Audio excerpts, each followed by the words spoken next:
Well, St. Pat's announcing as they prepare their squad for the upcoming League of Ireland season that Jake Mulraney has signed with the squad, subject to international clearance on a multi-year contract. The 26-year-old was most recently in the Major League Soccer with Orlando City. He's made 60 appearances across 3 years in MLS at Atlanta and at Orlando City. Delighted to say he joins us now. Jake, how are you getting on?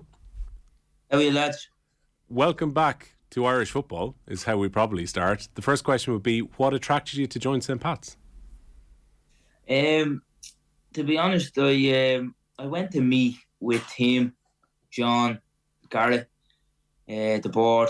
I liked how they were setting up for this season. I know that Garrett, the owner's giving it a real push. They want to push for Europe, and the way Tim told me how they set up and stuff like that just attracted me to it, and it's only over the road, which helps as well. Were you keen to come back home, or what was the reason you were looking to leave America? Yeah, lad, if I'm honest, it was I had a tough time in Orlando, off the park, kind of as a family, we were and on about it for a few months. And for me, probably the breaking point was when the baby's crying, saying she wants to go to the nanny's gaff, and you can't do anything about it because it's in Orlando. It's so hot, So the two girls are just in the house constantly, and it was tough, It was tough, and it affected me on the park. If I'm honest, the first time something like that's happened. So me and my partner sat down. And we were like, look, do we want to go home? Like, do we know what we're kind of giving up here? And after a while, we both agreed that I think we'd be happiest at home. Yeah, and I guess you need that happiness to transfer to your football as well. Like, if you're unhappy off the field and the family are longing for home, that is going to have a direct impact on your performance. Exactly, that's exactly. Like, I was going into games in Orlando with this on my mind, Not that I didn't care, but just the day after, what's going to happen with the family and what we're going to do, and it does play in your mind. I'm not going to lie, it does. That's very interesting, because we were just having a look earlier. We're thinking you played alongside Pato during that time at Orlando. I think Nani would have been around the club around about the time that you were there as well. So on the face of it, for many of us, we look at it and think Orlando is probably a very glamorous location to be in. MLS is a good standard of football, and it seems you'd be enjoying playing alongside these guys, but off the field you weren't happy. Exactly. Yeah, I mean, you go to the MLS and every team you play has a superstar, like the facilities, I always said that I think the MLS, with certain tweaks here and there, could be top 10 leagues in the world easily. Has everything to attract big players like Pato and Nani. And I don't know, but off the park, it's some people. I've talked to some people and they're like, "What are you doing? Why are you doing this? Why are you coming home? You're only 26. This." But it's easier said than done, when you actually have to do it yourself. Yeah, like Jake, I've spoken to a few people who've played in the MLS, and I know it might have changed a little bit in recent years with COVID, but there was that thing about you have to do X amount of sort of scheduled flights per year, and there's actually quite a lot of travel, like within the league. It's sort of, and I'm guessing if you have a family as well, I don't know, it's you sort of forget that you could have these really long flights between games, almost like European trips here. Except they're for league matches. So I assume there's a certain amount of life on the road as well, which is, I mean, it sounds great when you're maybe younger, but maybe when you've got family, it's a slightly different equation.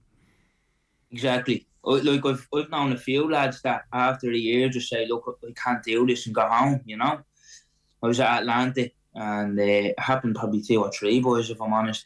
As soon as I got to Orlando, 2 boys had the same situation, 2 boys from Europe.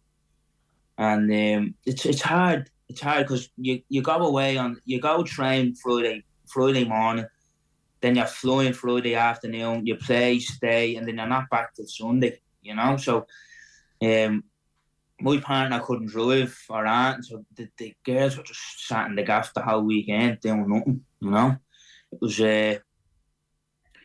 that bit was hard, but apart, like, I mean, don't get me wrong, I enjoyed it. I really enjoyed my time there, but I think it was the right time to come home. Yeah, because I know your time in Orlando actually was a shorter stay than your time in Atlanta. And again, I'm conscious there might have been a bit of a COVID element, but like maybe people here mightn't be aware. Like Atlanta are incredibly well supported. Like their attendances would be huge. I'm just thinking, did you get a taste of that? Like what sort of type of crowds would you have played in front of in the MLS? Because Atlanta, I think, are a real success story in that regard. Yeah, I think Atlanta had probably the top 10 attendance in the world at one stage. I remember my first game in the Bains. I think there was 75 or 76,000 there. So it was mental. Look, you're not going to many stadiums in the MLS and not getting probably 20,000. We went to Charlotte there, who were a new team, and I think they broke the record for the first game. I think they had 76 or 77, something stupid like that. But it's mad, yeah. The attendance and the football in the MLS in America has grown massively. Just thinking, like, again, I don't know, there's so many sort of designated star players within the MLS as well. I mean, when people ask you about your time there, who was the best you played against or encountered, like what are the names that will spring to mind? You know what? It's mad, right? In America, there's these like boys that come from, these young lads that come from Brazil, Argentina, Uruguay, who no one really knows. And then after a year in the MLS, bang, everyone knows them. And you know what I mean? And the market value's gone through the roof, and you hear big clubs around Europe wanting them. But one that springs to mind right now was a small lad who plays for DC. His name is Acosta, is his name. Like, not many people will know who he is, but like to watch him play, like it was just unbelievable. He was about 5 foot. He was tiny, and he would just dribble past everyone and just make things happen. It was enjoyable to watch, to be honest. When you were in Orlando, did you get a chance to play with Facundo Torres, this guy who's been linked with Arsenal at the moment? Facu, yeah. Played with Facu, yeah. Good lad. Really good lad. Really, really good player. I think he will definitely... We'll probably give it to the summer and he'll be gone. Definitely. Yeah. I guess that shows maybe how the MLS is going to be sustainable as well. As you say, they're bringing these players in from South America. He's come in at a young age. They've developed him as a player, and then European teams get interested in seeing him in the MLS as a shop window, and potentially this is where it could be quite profitable for some of these clubs. Absolutely, yeah. Like it's happening. It happens every year.